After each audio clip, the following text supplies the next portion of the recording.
হরে কৃষ্ণ বন্ধুরা, তোমরা সবাই কেমন আছো? আশা করি সবাই ভালো আছো। তো চলে এলাম আজকে একটা নতুন বিয়ের ব্লগ নিয়ে। আমি তো অনেক ভালো আছি, বিয়ে বাড়িতে চলে এসেছি। তো আজকে কার বিয়ে বলুন তো? আজকে আমার এক জ্যাঠাতো বোনের বিয়ে। তো চলে এলাম বিয়ে বাড়িতে, বরযাত্রী এখনও এসে পৌঁছোয়নি। আমি চলে এলাম অনেক আগেই চলে এসেছি। অনেক আগে বলতে কি, আমি এখন বাজে প্রায় 10টা, অনেকটাই লেট যদিও, কিন্তু বরযাত্রীর অনেক আগে চলে এসেছি আমি। তো চলে এলাম। এবার চলো গিয়ে প্রথমে আগে বুনুর সাথে দেখা করে নিই, কোথায় রয়েছে ও বাড়ির ভেতরে। তো চটফট করে চলে এলাম বাড়ির ভেতরে, এসে দেখছি ও বসে রয়েছে। আমাকে দেখে তো আমার ক্যামেরার দিকে তাকিয়েই রয়েছে। তো নিয়ে নিলাম ওর একটা ছোট্ট ক্লিপস। কেমন হয়েছে ওর লুকটা প্লিজ জানিও সবাই। লাল বেনারসিতে সত্যি বোনটাকে খুব মিষ্টি লাগছে। আর এই যে ছোটো কচি কাচারা কী সুন্দর সেজেছে বলুন তো। সবাই কিন্তু এই বিয়ের মরশুমে সাজতে কে না ভালোবাসে বলুন তো। ছোটো থেকে বড় সবাই কিন্তু সাজতে ভীষণ পছন্দ করে। ফাইনালি চলে এলো বরযাত্রী। আর বরযাত্রী আসতেই দেখুন সবাই কেমন ধামাকা নাচ শুরু করে দিয়েছে। মেয়ের বাড়ির সব এই যে দিদিরা বৌদিরা সবাই নাচতে শুরু করেছে। আর এই হচ্ছে যার বিয়ে, তার ছোট্ট বোন আর বোনের বান্ধবী। ওরা কিন্তু একদম বরের গাড়ির সামনে গিয়ে নাচা শুরু করছে, বরকে নামতে পর্যন্ত দিচ্ছে না। এই যে আসছে আর এক বৌদি মেয়ের। তো যাই হোক, এখন বরযাত্রী চলে এসেছে তখন বরণ করার পালা, সেটাও আমি তোমাদের সাথে শেয়ার করব। আর বর এখন গাড়ির থেকে নামিনি, নামলেই আপনারা ভালো করে দেখতে পাবেন সকলেই।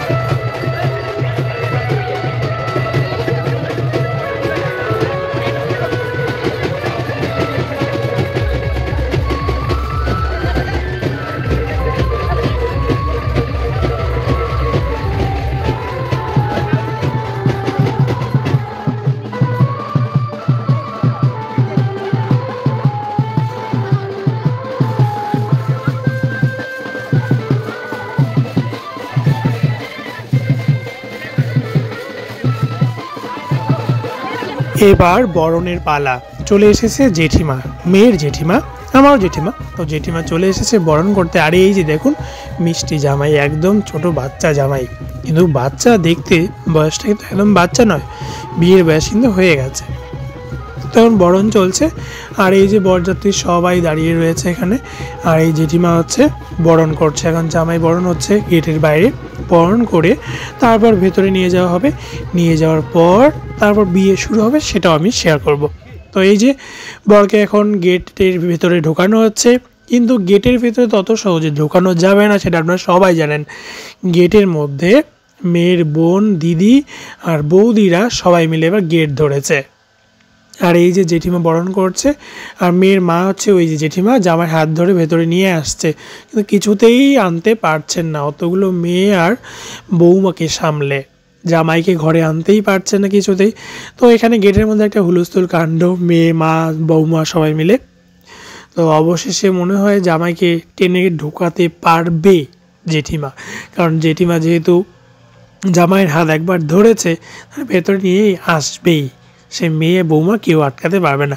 তো যাই হোক, ফাইনালি কিন্তু ভেতরে নিয়ে চলে এসেছে। আর এই যে দেখুন বসে রয়েছে আমাদের গ্যাং, এই হচ্ছে আমাদের ফ্রেন্ডস গ্রুপ, আমাদের পাড়ার বন্ধুরা সবাই চলে এসেছে বরযাত্রীতে। কারণ এই পাড়া আর ওই পাড়া বিয়ে যেহেতু, আর আমি মেয়ের বাড়িতেও ইনভাইটেড, ছেলের বাড়িতেও ইনভাইটেড, তাই বিয়ের দিন মেয়ের বাড়িতে আমি চলে এসেছি নিমন্ত্রণ রক্ষা করতে। বৌভাতের দিন আবার ছেলের বাড়িতে, ছেলের বাড়ি আমাদের বাড়ির পাশেই, আর মেয়ের বাড়ি একটু দূরে। তো এবার মেয়েও চলে এসেছে, দেখুন 7 পাখি ঘোরা কিন্তু শুরু হয়ে গেছে।